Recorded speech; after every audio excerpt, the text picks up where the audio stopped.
Қайырлы күн. Мен Астана қаласы номер 70 мектеп лицейінің информатика пәнінің мұғалімі Болыс Әсем Амантай қызы. Менің педагогикалық идеяға ұсынар тақырыбым сабақ барысында цифрлық контент жасауға арналған әдіс-тәсілдер. Педагогикалық идеяның мазмұны. Негізгі бөліміне информатика пәнін оқытуда цифрлық контент жасауға арналған педагогикалық құралдар, зерттеу бөліміне сабақ барысында қолданылған әдіс-тәсілдердің нәтижесі және қорытынды. Бүгінгі сабағымыздың тақырыбы ақпаратты ұсыну бөлімін бекіту. Бұл сабақта ұйымдастыру кезеңіне ең алдымен оқушылар бір-біріне гүл ұсыну арқылы бүгінгі сабаққа жақсы негіздерін білдіріп, тілек тілейді. Алдымен мен сіздерді өзім қалағанша 3 топқа бөліп аламын. Ол үшін бізге генератордың көмегі керек. Қазір мен ол үшін генератор қосамын. Яғни мен сіздерге алдыға тізімдерімді жазып қойғанмын, сол бойынша топқа бөлемін. Маған қазір 3 топ керек. Бекар Шұғыла Елдосы Мұқпан бірінші топ, және Алижан Ерлан Нұрислам екінші топ, Амина Аяров Ернат, Аврелия үшінші топ. Тез-тез бөлме қойыңыздар. Одан кейін жұптық жұмыс, яғни көрші отырған жұптарымен біргесіздер, 3 балл, жеке жұмыс 3 балл, және әр сабаққа белсенділік беру үшін 1 балл қоямын. Алдарыңызда мынандай бағалау парағы берілген, әр тапсырмадан кейін өздеріңіз балдарыңызды түртіп қойып отырыңыздар. Жақсы ма? Бірінші топпен жұмыс. Ол үшін бізге Монғозия платформасы дайындалған топтық тапсырманы орындаймыз.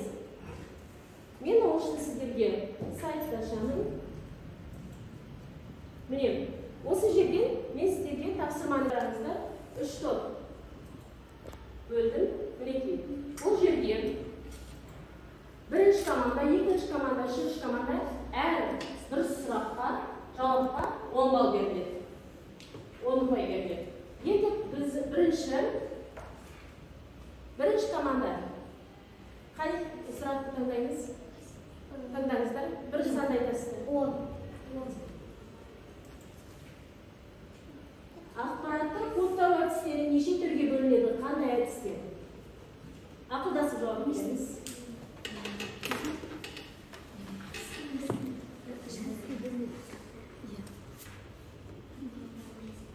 Ақпаратты кодтау әдістері неше түрге бөлінеді? Қандай әдістер? Басқа да дайындыққа болады, егер жауап сұраңыздар. Жауап беріңіз. Сандық әдіс, символ әдістері және графикалық әдіс. Ол 3 әдіске бөлінеді. Жақсы, жауапты тексерейік. Сандық, символ, графикалық. Жауап дұрыс қабылданды. Келесі. Екінші команда. Қай сұрақты таңдаймыз? Тезірек, олар. Қазіргі уақытта белгілі бір мәліметтердің құпиялығын қамтамасыз етудің көп керек тәсілдері бар. Осы тәсілдерді зерттейтін ғылым. Екінші топқа бердік. Соңғы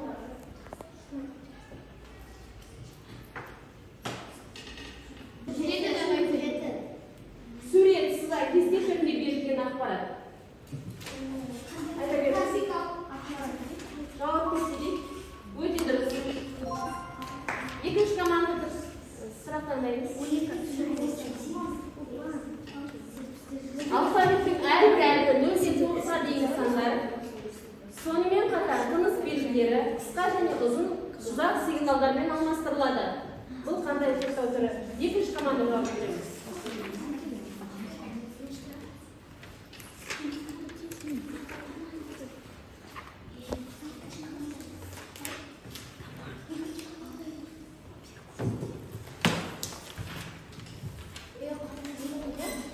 Бірінші команда жауап береді. Морзе алфавиті. Жауап қабылдайды. Дұрыс. Келесі үшінші команда.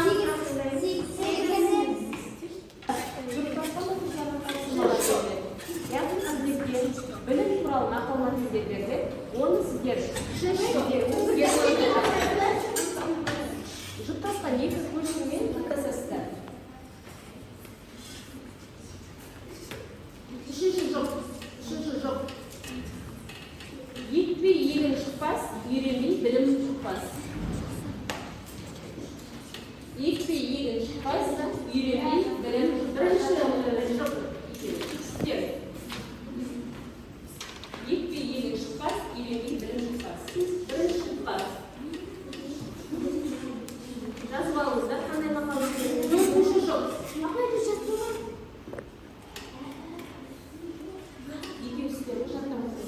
Төртінші кімдер? Өнер ағып жатқан бұлақ, ілім жаным тұрған шырақ. Өнер ағып жатқан бұлақ, ілім жаным тұрған шырақ. Жеті жұрттың тілін біл, жеті түрлі білім біл. Жеті жұрттың тілін біл, жеті түрлі білім біл. Келесі. Өткенде кестеңге қоймаймыз қанмен, иә? Жеті жұрттың тілін біл, жеті түрлі білім біл. Жазып отырса, қандай өріңізде? Төртінші жұп. Бағалап болсаңыздар, экранға назар аударамыз. Келесі, жеке жұмыс. Жеке жұмысқа бәріміз орнымыздан тұрамыз. Біріміздің артымызда, біріміз келе қоямыз. Менің артыма келіңіздер.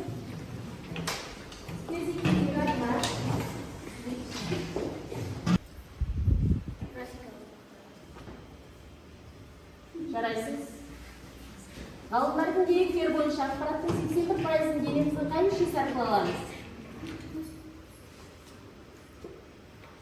Жауабын айтып отырамыз. Жарайсың.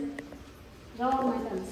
Сақтау, өңдеу, жеткізу және пайдалану нысаны болып табылатын қоршаған ортада болып жатқан мәліметтер мен өзгерістер қалай аталады? Жарайсың. Ақпараттық үдерістерді зерттейтін ғылым. Жарайсың. Ақпараттың биологиялық арналарына не жатады? Суға барып кеттіңіз ба? Ақпараттың техникалық арналарына не жатады? Жауабын айтамыз. Телефон, компьютер, сурет. Жарайсың. Сурет сызба кесте түрінде берілген ақпарат.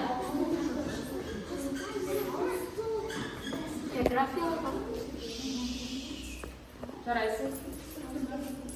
Теледидардан, компьютерлерден, смартфондардан, планшеттерден көріп жүрген ақпарат. Видео ақпарат. Жарайсың. Қажетті ақпаратқа қол жеткізу мүмкіндігі ақпараттың қай қасиетіне ие? Суға батып кеттің Әлижан. Ақпаратты белгілі бір ақпарат арқылы ұсыну. Жарайсың. Кодталған ақпарат мазмұнын қалпына келтіру.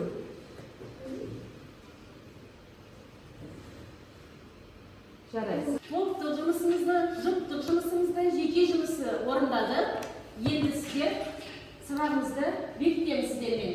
Ол үшін Ментиком сайтына кіріп, сабақта алған әсерлерімізбен бөлісеміз. Барлығымыз Ментиком сайтына кіре қойыңыздар.